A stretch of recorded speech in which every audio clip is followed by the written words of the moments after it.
Do you think the market is pricing in nuclear war? Can it even factor that in?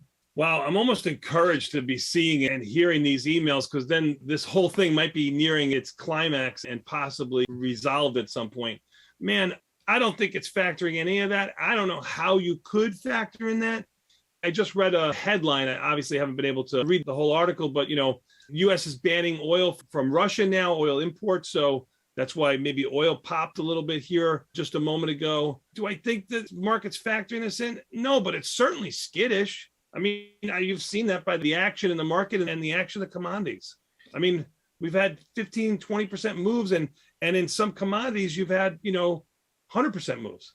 I put this question in because a lot of people have asked around this question, not How being do you factor in a nuclear war? Right, right. Not being very direct, but I think that, how do you factor in something that is unquantifiable? And the answer is you cannot.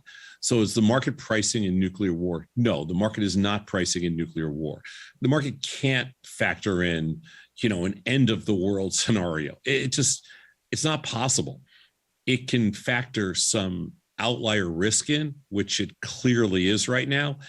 Can it factor it in? The answer is I do not think it can.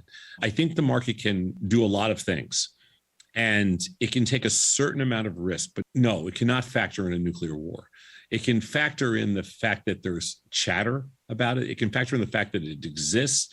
It can factor in some things that you would think, that we can't even imagine. But a nuclear war, no, I don't think so. And I'm glad that it doesn't, because I don't think that's the kind of thing we want to factor in. Mm-hmm. I don't think that's good for anybody. Yep. Meaning that I don't think trying to factor that in is something that works for anybody. You'd have a much bigger issue if we were factoring in a nuclear war.